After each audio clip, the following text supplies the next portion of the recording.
सुधाकर बडगुजर यांच्या प्रवेशाच्या निमित्ताने सकाळपासून भाजपचे नेते आणि प्रवक्ते अकलेचे तारे तोडत आहेत। त्यात ते असं सांगत आहेत की भाजपाला पक्ष वाढवण्याचा अधिकार आहे। एखादी व्यक्ती जर भाजपाकडे यायला इच्छुक असेल तर भाजपा तिला का घेणार नाही, किंवा आरोप केलेले आहेत पण आरोप सिद्ध कुठे झालेले आहेत, त्या सगळ्या संबंधाने आम्ही एकदा सांगितलं पाहिजे की भाजपमध्ये असा कोण आहे बरं की ज्याच्यावर भाजपने आधी प्रचंड आरोप केले, चौकशा लावल्या आणि भाजपमध्ये गेल्यावर त्याच्यावरचा आरोप सिद्ध झाला।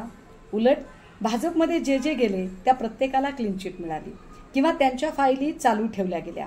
फाईल चालू ठेवणे म्हणजे प्रेशर टॅक्टिकचा वापर करणे की बघ आवाज केलास तर तुझ्या आदर्शची फाईल बाहेर निघू शकते, आवाज केलास तर बघ 70,000 कोटीचा घोटाळा बाहेर निघू शकतो किंवा अजून काही।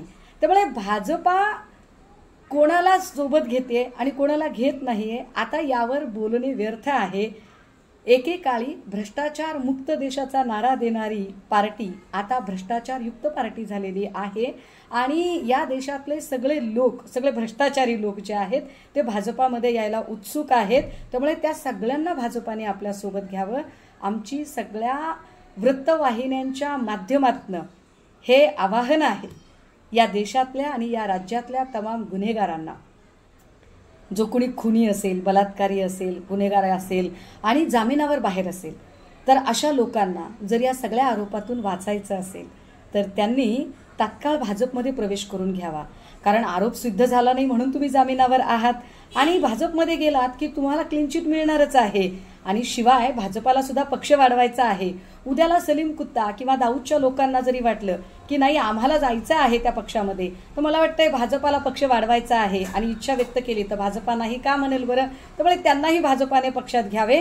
आता हे सगळं चालू असताना भाजपाने नवाब मलिकांना का सोबत घेतले नाही, तर त्याचं साधं कारण आहे, नवाब मलिक हे मुस्लिम आहेत, त्यामुळे मुस्लिम असल्यामुळे कदाचित नवाब मलिकांच्यासाठी वेगळा न्याय आहे आणि बडगुजरांच्यासाठी वेगळा न्याय आहे।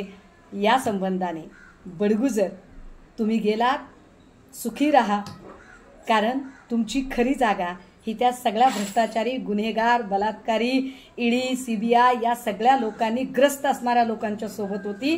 तुम्ही योग्य ठिकाणी पोहोचलेले आहात।